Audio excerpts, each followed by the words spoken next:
सारे लोग election commissioner से जाके मिले। मैं नहीं था, मगर सारे नेता गए और मैंने इनसे पूछा आपको क्या लगा, और सारे के सारों ने कहा कि इलेक्शन कमिश्नर बीजेपी और आरएसएस जैसे बात कर रहे हैं।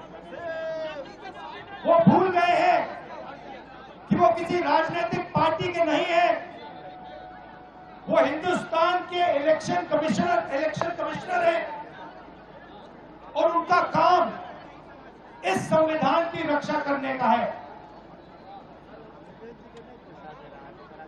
और मैं यहां से क्लियर मैसेज देना चाहता हूं, आपको जो करना है करिए, मगर बाद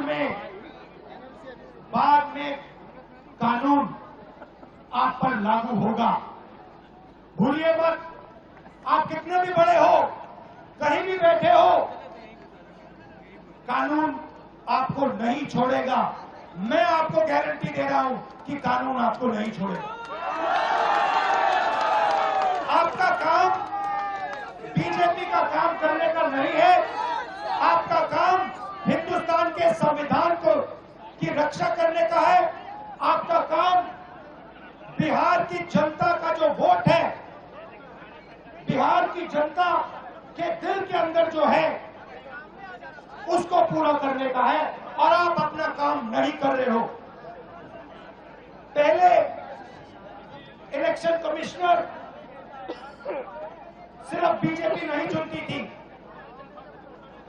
पहले इलेक्शन कमिश्नर को बीजेपी, ऑपोजिशन पार्टी और जो हमारे चीफ जस्टिस हैं जिन्होंने मांग की कि हमें बैठने दो, हमें इलेक्शन कमिश्नर चुनने दो, उनको बाहर फेंक दिया, उनको कमरे के अंदर आने नहीं दिया, और हमें भी साफ कह दिया कि भैया यही नाम है, ये बीजेपी के नॉमिनेटेड इलेक्शन कमिश्नर हैं। ये देश की सच्चाई है। और मैं बिहार के युवा से कहना चाहता हूं, ये सिर्फ आपसे वोट चोरी नहीं हो रहा है, ये आपका भविष्य चोरी हो रहा है। आपसे आपका हक जो बनता है, जो रोजगार है, आपका धन है, ये सब आपसे चोरी किया जाएगा। ये चोरी नहीं होने देनी, और आपको, बिहार के युवा को, ये चोरी नहीं होने देनी है।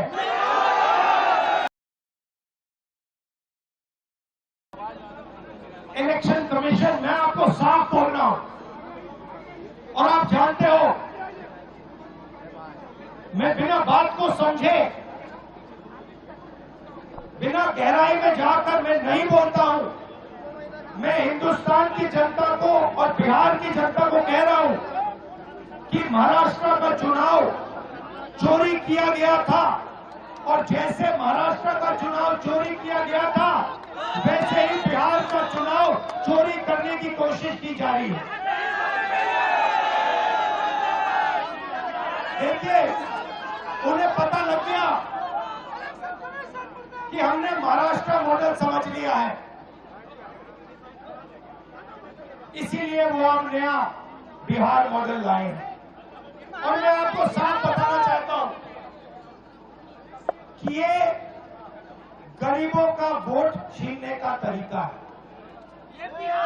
ये, और मगर ये इन लोगों को मालूम नहीं है कि ये बिहार है। ये बात समझे नहीं है, ये बिहार है, और बिहार की जनता ये कभी नहीं होने देगी।